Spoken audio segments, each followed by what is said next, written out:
happens when 80% of the global workforce gets left out of the AI conversation? From logistics drivers and nurses to factory engineers and shop assistants. It occurred to me recently that most of the AI buzz still centres around developers, marketers and knowledge workers. But what about the people who are working on their feet all day? Those people that are not chained to a desk? Well, in today's episode, I'm joined by the CTO of Zebra Technologies, and he makes a case for why AI should start showing up where the real work happens. Because we're going to talk about Zebra's focus on Frontline, from wearable machine vision tools to the newly launched Zebra Companion platform that's already helping retail and logistics teams solve problems in real time. So my guest name's Tom. He's going to share how AI is being tailored to real-world environments where speed, precision and human partnerships matter, not just big data prompts and glossy demos. We're going to look beyond that today. So if you've ever wondered how AI can support, not sideline, the most important people there doing hands-on and time-critical work, this is a conversation you are going to want to hear. So could this be the missing piece in the AI adoption puzzle? Well, stick around because I'm going to officially introduce you to Tom, who's going to tell us all about this and much more. So thank you for joining me on the podcast today. Can you tell everyone listening a little about who you are and what you do? Hey, Neil. Yeah, absolutely. Thanks for having me and for having Zebra Technologies on the podcast. So I'm Tom Bianculli. I'm the Chief Technology Officer here at Zebra. And that really means, a lot of different things at different companies, CTO roles. But at Zebra, my focus is on kind of three key areas. One is around vertical strategy. By vertical, we mean the vertical markets we serve, like retail, manufacturing, transportation, logistics, healthcare, and so on. So bringing some strategic perspective outside into the organization around that. The second, as you might expect from a CTO, is an advanced development team. These days, and I know it'll be the subject of our talk today, a lot of focus on AI, machine learning, computer vision. So we have some of the greatest and brightest minds in machine vision and computer vision development here at Zebra. A number of those individuals work for me and help build some of that out from an AI perspective. And then we have an incubation focus, which is building out new capabilities within the company that are going to turn into new revenue streams for us. And that's one of the focus areas around that for us right now is in this Zebra Companion area that we announced earlier this year, which is a generative AI assistant for the frontline. So that's the latest of what we're developing in that incubation leg. And it's really exciting. I get an opportunity to work with brilliant people every day and meet with our customers quite frequently, which I enjoy very much. And everything you said there, there's so many different reasons why I invited you on the podcast to join me. I've been fortunate to speak with many people from Zebra over the years, but I don't think we've tackled AI. And AI is this huge behemoth of a conversation right now. But one of the things I'm increasingly conscious of is while much of the AI conversation focuses on those desk-based roles, your focus seems to be on the shop floor, the warehouse, the hospital corridor. So what shaped this commitment to AI for the front line rather than the front office? I feel there's got to be a big story there. Yeah. Well, we've at Zebra have been focused on serving the front line for decades, right? And we talk about delivering productivity at the point of activity. So being able to help our end customers, our end users, be productive in the moment. So if you think about it, it's, loading that truck or restocking inventory in a sales floor or medication administration bedside to a patient, helping a customer in aisle. All of those kind of frontline activities are ones that using our, barcode reading, data capture, mobile computing capabilities, connecting wirelessly, all of this capability to help that worker be productive in that moment of activity while they're trying to get that job done. Because we really want, if you take an example, you think about a nurse who went to school to care for patients. They didn't go to school to document the patient's care and take, tedious notes on things and spend, which they do very often, spend 20, 30 or 35% of their time documenting and doing nurse handoff. If we can use technology to be able to seamlessly capture that information, collect it, and then inject that into the appropriate systems, then we can really return time to that frontline worker and give them the ability to do what their passion is and what they went to school for, which is to improve patient outcomes and create healthy and safe outcomes for patients rather than having to do a lot of these manual tasks. So that's been our focus really for decades. Now it's just bringing the AI capability to that frontline as well, and allowing a cognitive companion to work alongside that frontline worker. And we'll talk more about it, but we definitely see a horizon-based view to that. Some things we're doing now and over the next the balance of this year, and then some really pretty transformative things that I think we'll get the chance to talk about over the next couple of years. That goes beyond the traditional companion that you would prompt, so to speak, as we think about like ChatGPT and these kinds of interactions, and gets into companions that are using a combination of hardware and software that can actually see the workflow you're in. Think about wearable cameras that can understand what's happening in an environment. It's hearing the audio that's coming in, so it's understanding the context of what's happening. And then it's able to guide that worker and maybe even up a learning curve. So if you've got 10 years experience and I'm new to the job, it'll behave differently with me than it will for you. And we see that as a great opportunity to reduce worker attrition and improve workflow outcomes for that frontline as well. So lots of exciting stuff. And I think one of the many reasons why this topic is so important is, regardless of what our LinkedIn news feeds will tell us, deskless workers, the front line, they represent 80% of the global workforce. And bringing Zebra into this, I mean, your portfolio includes a mix of research, acquisitions, and so many different partnerships. So how do all these strands come together to deliver AI that's practical and actionable for people doing physical and time-critical work that are not glued to a desk all day? Yeah, that's a great question. And you're right, especially over the last 5 years or so, we've done a whole raft of acquisitions, some in the software space, some even in the robotic space, with the acquisition of Fetch Robotics on the West Coast that makes autonomous mobile robots for picking applications, e-commerce applications.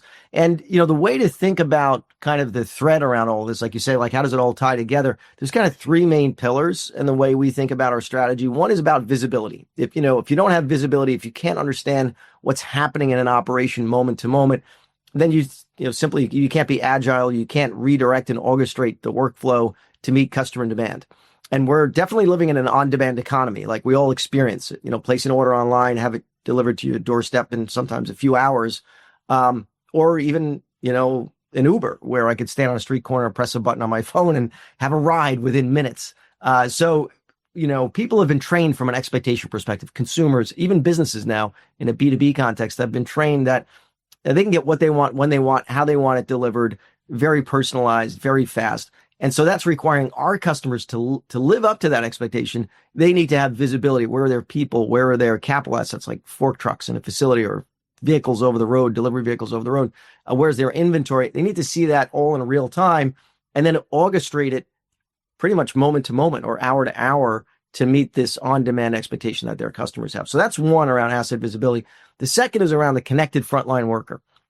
Increasingly, and it's not surprising, right? We're seeing more and more workers become connected, have a device in their hand, be able to communicate with their peers, be able to get access to information, be able to have tasks or events pushed to them in the moment. And that we're seeing the proliferation of more and more of that connected frontline worker capability.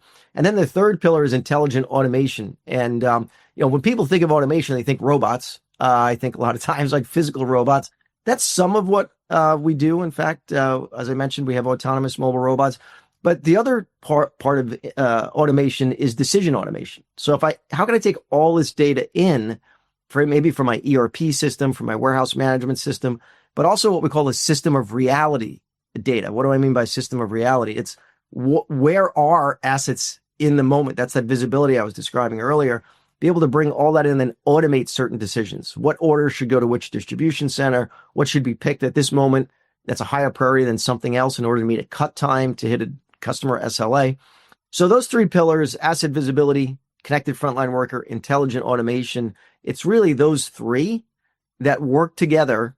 If you think about the visibility of data, you think about the decision automation and robotics from intelligent automation, and then you think about the people that can become orchestrated and participate in getting the job done. Those three really come together to deliver, the value that we bring to those frontline workers. And AI, just to wrap it up on this topic, is really no different, because AI has really no value unless you have data, right? And we're reading every day how basically over the course of 18 months or so, we've run out of data for AI. Like if you look at all of it, even though we have such a massive amount of data, we've run out of that. But when you think about frontline asset visibility data, that's a fountain of data that's largely still untapped from an AI perspective. It can help orchestrate a lot of business value. So we definitely see the asset visibility, the people, and then the decision automation as all being very important to enabling this AI for the frontline. And for anyone listening that are working on the front line or involved in an industry where frontline workers are paramount, what does AI for the front line, what does it actually look like in practice? And how does it differ from maybe the AI being built for developers or the creative industry? Any key differences there? Yeah, no, it's great. That's also a great question. I mean, there's 4 key areas that we've highlighted. We're working really closely with customers. Many, many dozens of customers that we've had interviews with around specifically enabling AI for the front line. And we're excited. We went into some pilots with a mid-sized retailer here in the US just last week around bringing companion generative AI to some of their store workers.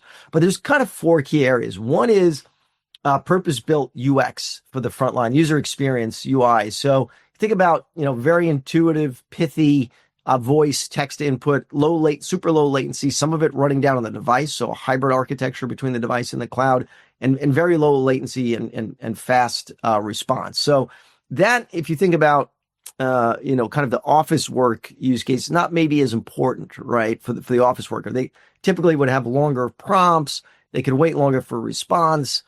There's, as you pointed out, if they're doing kind of more, certain kind of creative jobs or marketing, these sorts of areas, they could be doing that one-on-one almost.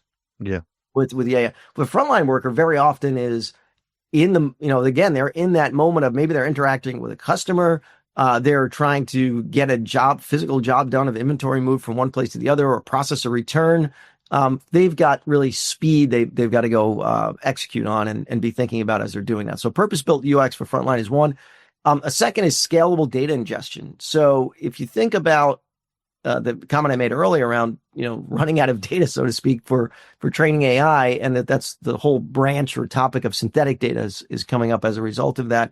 But, a lot of the data that it's being connected from a frontline perspective is very multimodal data that's captured within that environment. So if you think about, we showed this at the National Retail Federation show in January, but if you think about, I could hold up a mobile computer, one of our mobile computing devices, snap a picture of a shelf, and extract all the information out of that shelf. Is the product merchandised the right way? Are the prices set properly on the labels on the shelf? Are there any empty slots in the shelf that need to be restocked? Are things misplaced or not? So how does it compare with the planogram? So that would be an example of data ingestion that you wouldn't probably have in a back office application, right? So using RFID, using vision, machine vision, computer vision, using location technology, much more scalable, diverse, multimodal data ingestion. The third is operational improvement. So the network effect of, if I'm a retailer and I have, hundreds of store locations and I have thousands of workers, I want to be able to understand what's happening across that whole operation. So being able to level up all of this AI interaction into business intelligence that can be used by corporate offices to say, hey, why is store 53 performing so much better than store 26?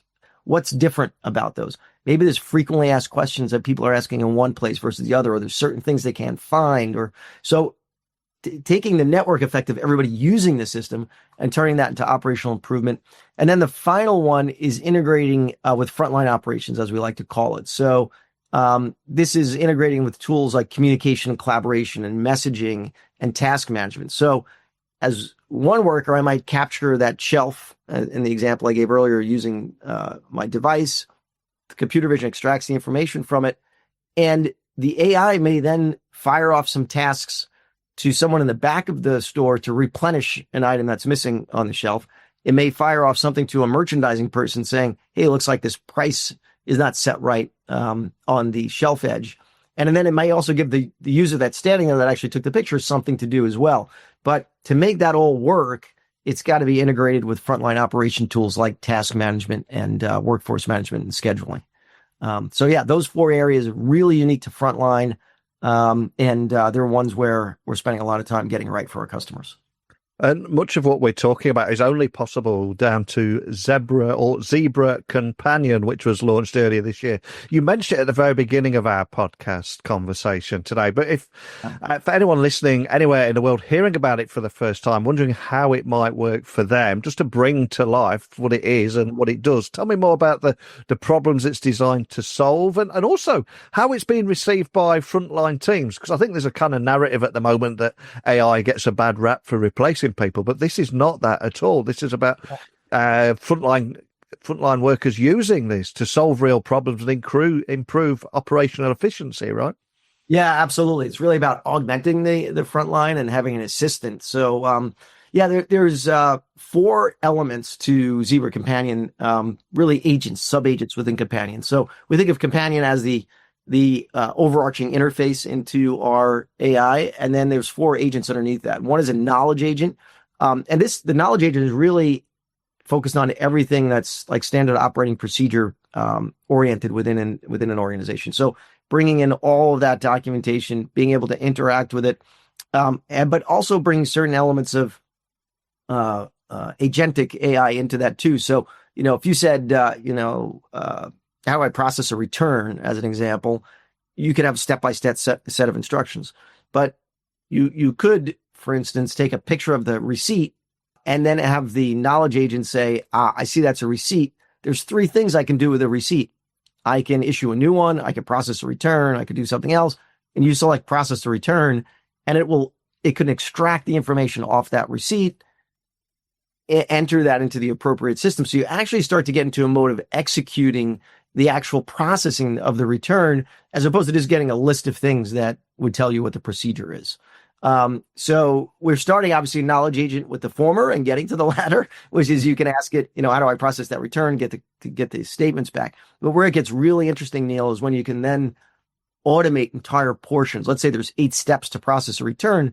If 5 of those, the knowledge agent can just do on its own without the person having to do something, and then a person is just left with the 3, that returns, again, time back to them. That's more time they can spend developing a relationship with the customer and serving the customer. So that's one. The second is sales agent, which is everything product related. How do I upsell, cross-sell? The customer I mentioned that went live last week is actually using this sales agent to help their store floor staff better sell, cross-sell, and merchandise, promote the product that they have to their customers while they're in aisle. So that's sales agent, everything about product. The third one is what we call merchandising agent. This is the example I gave earlier, where you snap a picture of a shelf and it's able to understand what's happening on that shelf and then help the person make sure that it's compliant to the planogram. Things are in the right position on the shelf, it's priced properly, and it's stocked appropriately. And then the last one is what we call a Zebra device agent, which is, using some of our own technology for our products. So you can ask questions or interact to troubleshoot our own devices, whether that's our mobile computers or printers or the 2 of those things working together. You can ask questions about those products and then get the appropriate answers back. So those are the 4 that we're starting with. They're all under Zebra Companion, and the 2 that we're most, are most, getting the most traction with customers initially are around the knowledge agent and the sales agent.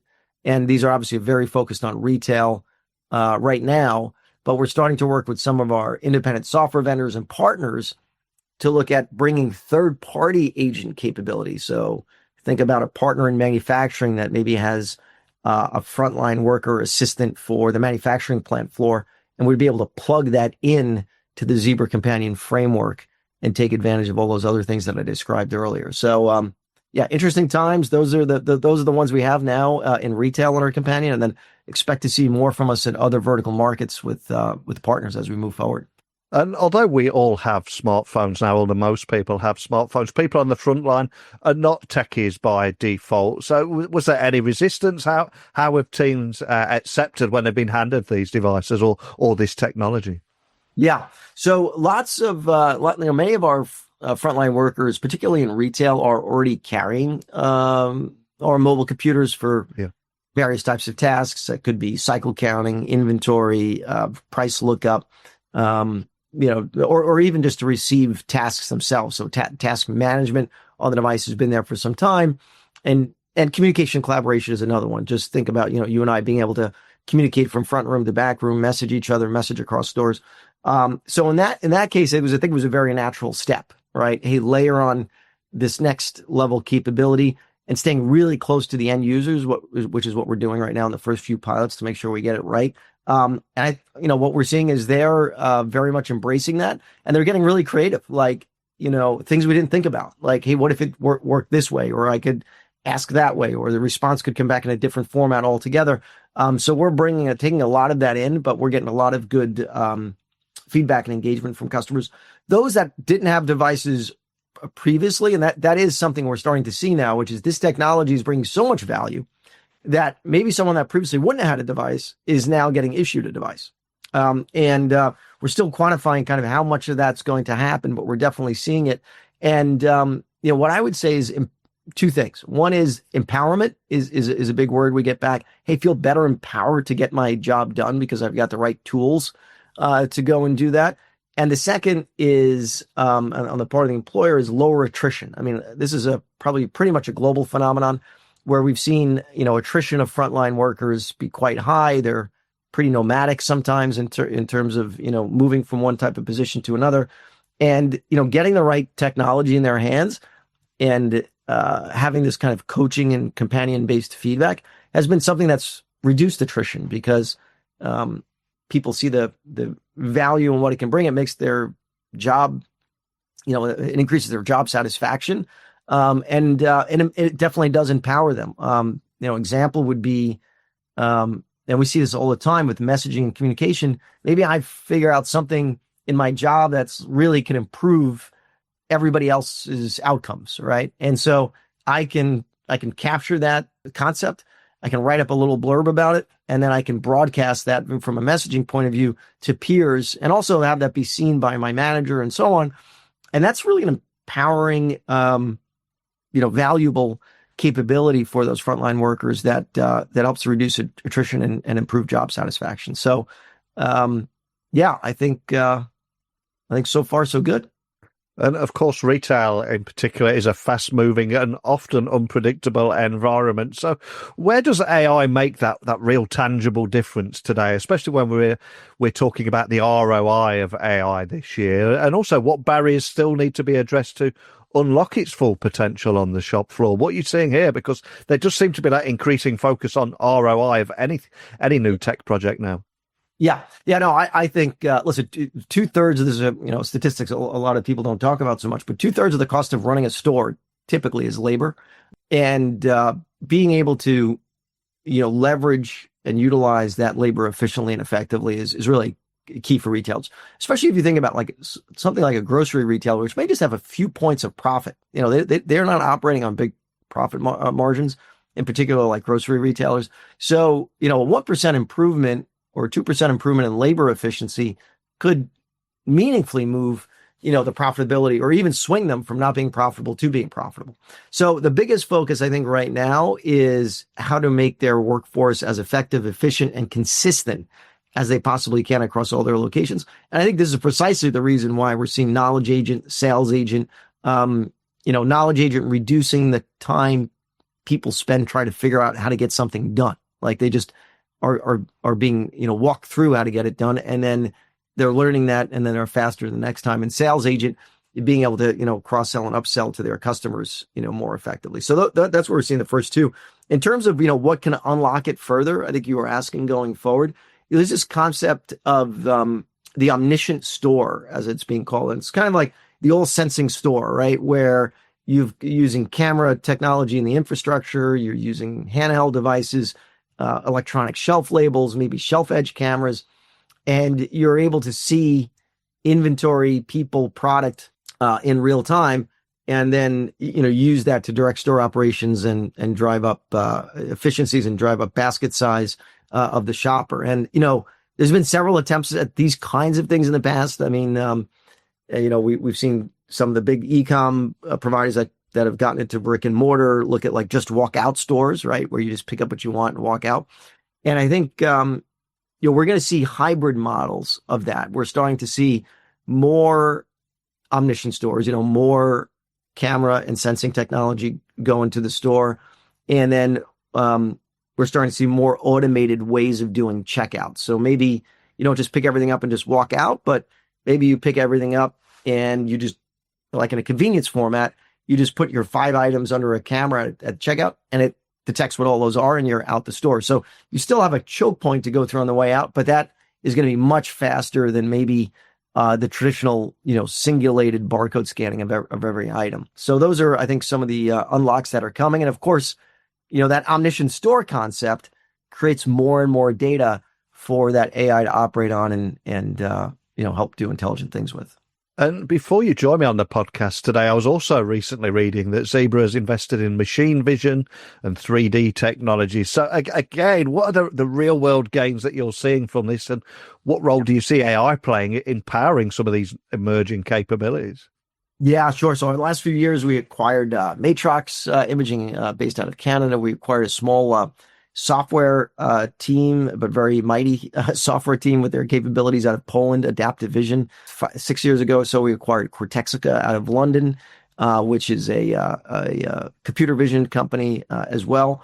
And then, of course, our own organic capabilities. And then most recently, Photoneo on the 3D side. So yeah, lots of action going on there for Zebra in the machine vision, fixed industrial scanning, computer vision space.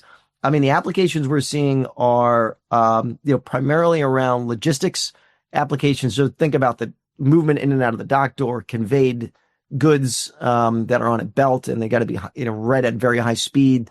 From identifying the right products are moving in the right way around the facility, whether that's on conveyor or it's going out to in or off of a truck at a dock door, and that's using combinations of high speed cameras and fixed industrial scanning, as well as RFID. And Zebra is really uniquely positioned to bring RFID and machine vision together. We have number one market share in RFID, and we're climbing up the ladder on the machine vision side, given the acquisitions I mentioned.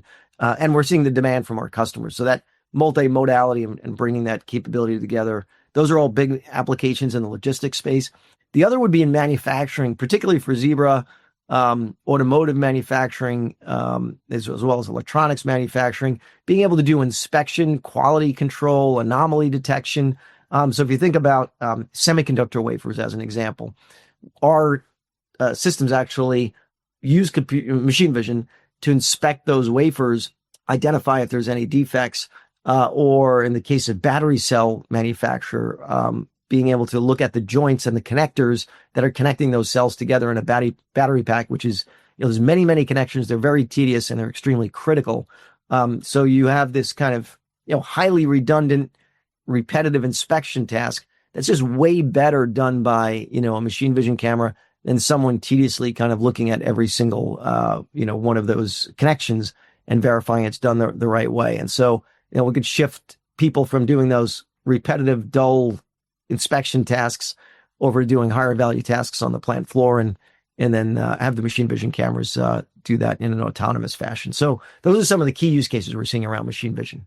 And as we record this podcast today, we're in the third year since generative AI simply blew everything out of the water and dominated every conversation. We're now seeing a lot of maturity here and solving real world problems. So looking further ahead, what excites you most about the direction that AI is heading, especially when we think about physical workspaces and, most importantly of all, the people operating within them? Yeah. No, so one of the things we talk about quite a bit at Zebra is human-centered automation. And what we mean by that is, there will be examples where some combination of AI, robotics, automation is able to do certain types of tasks completely, right? And those tasks are like the inspection one I was giving earlier, are not ones that people are particularly, excited about doing, or particularly good at doing, because it's, very repetitive, monotonous. In some cases, could be dangerous. So I think the dull, dirty, dangerous set of things, the more we can automate those, the better, for the very reasons of those 3Ds that I just described. But collaborative AI, human-centered automation, where there's a relationship, really, if you will, between the automation and the AI and the person. So this is certainly the case in all of that, the Zebra Companion examples I gave in the agents. It's certainly the case with autonomous mobile robots, where a person is doing the picking of goods, maybe in an e-commerce center, but the robot is doing the transportation of those goods across the facility and out to the shipping station. And think about it, in some of those environments, before the autonomous mobile robots were deployed, sometimes people were walking 15 miles a day through the facility to pick certain things and get to the packing station. Now the robot's effectively doing most of the walking, and people can focus on the picking and the job at hand. And in those examples, as we've seen from our customers, we get lots of good feedback in terms of job satisfaction in those kinds of scenarios. So the collaborative AI component, I think, is really exciting to me. As I was mentioning a little bit, in the beginning of the podcast, a bit, the idea of wearable technology that can understand what's happening in an environment and then interact with me. And so an example, I think, is, and we demonstrated this just from a prototype perspective already, but the idea of like in a picking application, so if you ordered, a gluten-free product and I'm the picker in the store that's going to ship from the store to your home, and I'm about to pick the wrong, maybe I'm not picking the gluten-free version, I make a mistake. If I have a wearable camera that can see I'm about to pick the wrong thing, it can say, hey, that's the wrong item. It's the one here to the left. And that correction then is made in that moment before, you're a dissatisfied customer because the wrong item ended up getting shipped to your home, which is, not good experience for you. It's not a good experience for the retailer because, they disappointed you. And then they've got the whole reverse logistics cost of that to deal with at that point. So, and if you're the operator, if you're the person getting nudged, so to speak, to say, hey, don't pick that one, pick this one, is something that is a better experience, for you overall, knowing that you can have something that's really got your back in so many different ways from an AI and an assistive point of view. But in that example I just gave, it's working with the person, it's collaborating, and it's human-centered. And we think there's a lot of potential in that going forward. I think that's a powerful moment to end on. But before I do let you go, I think there is a real pressure on each and every one of us to be in a state of continuous learning now. And as someone challenged with leading the way, you must feel that more than most. So a question I'd love to ask is, where or how do you self-educate? How do you keep up to speed with this pace of technological change? Any tips there? Yeah, sure. So, there's no one place, I would say, but I really do like to immerse myself in, multiple areas and then kind of triangulate on where things are going from that regard. So there's a few different places where I do that. Benedict Evans is a great analyst, I guess, if I could call him that, but he used to be at Andreessen Horowitz. Now he has his own blog, and he's got his own newsletter. And I receive that newsletter and watch his talks, and he's always got insightful things to say. So that would be one. Another podcast I'm kind of hooked on is a Fat Founders podcast, which is an interesting one that's really more about leaders in various organizations and kind of learning some of the less technical things and more sometimes technical, but sometimes just soft skill kind of areas. That's an interesting one. Large tech partners of ours. So, whether it's Google, it's Qualcomm, it's NVIDIA, we do a lot of work with them. So we learn tons from them. And then, of course, I mentioned earlier, our customers and partners. I'm always trying to immerse, and I'm meeting with a couple of customers this week and met with partners a few weeks ago. Lots of networking events. So I'm fortunate enough to be, near a major city, near New York City. I'm based in Long Island, and there's just, no shortage of networking events, particularly in the tech space. So attend a number of those. And then industry analysts is something that we whether it's industry analyst reports or it's analyst days where we get the opportunity to meet with them and kind of understand what they are seeing. And if you think about those 7 or 8 areas that I just described, you start to see, when you get the diversity of that thought across those different areas, certain things start to, come out as common areas that create bright spots in terms of where you should focus. So, I'm not a one-stop shop, but I am see what signal rises from the noise when you speak to a number of different sources. Absolutely love that. And for anyone listening, wanting to dig a little bit deeper on everything we talked about today, we did cover a lot there. So any business leaders in particular that would like to find out more, where would you like to point everyone listening? Yeah, great. So zebra.com is a great place to start. And then if you're out on zebra.com, you can check out our newsroom for all the latest that's happening there. And certainly, I'm very accessible on LinkedIn, so feel free to reach out to myself on LinkedIn directly if you like. Well, I'll have links to everything there, so make it nice and easy for people to find you. And I think there is so much talk this year around agentic AI and different AI tools that are so useful for people in creative roles, desk and knowledge workers and developers. But what about the rest? That was the conversation that I wanted to explore today, especially because it represents 80% of the global workforce. And by that, we mean factory engineers, retail shop workers, logistic drivers, nurses. The list goes on and on. So I salute anyone working in this space. And I love how you're using technology to make their life easier. But just thank you for shining an important light on this today. Thanks again, Tom. Hey, Neil, thank you very much for the thoughtful questions and pleasure chatting with you today. Thanks. If you're working in manufacturing, healthcare, logistics or retail and thought AI had nothing to offer you or your frontline teams, I'm hoping that Tom might have just flipped that assumption and also busted a few myths and misconceptions around AI there too. Because today we've heard how Zebra's companion platform is already making a difference, and making a difference not by replacing workers, but giving them better tools to do their jobs faster, more accurately, and with less friction. So from machine vision in warehouses to real-time sales support in store, AI isn't just about writing copy, crunching spreadsheets, producing PowerPoint presentations. It's about understanding the exact context in which work gets done and build the technology that fits around that. So if you are planning your next move with AI, maybe start asking, who is this really built for? I'd love to hear what you think about this topic. So is AI on the front line overdue, or is it still too early? Let me know your thoughts. And if this episode got you thinking, share it with someone in your network who works in a frontline team or just might find it interesting. So as always, techblogwriter@outlook.com, LinkedIn, X, Instagram, just at Neil C. Hughes. But that's it. I've taken up far too much of your time today. I'll be back again soon with another guest. But thank you for listening as always, and I'll speak with you then. Bye for now.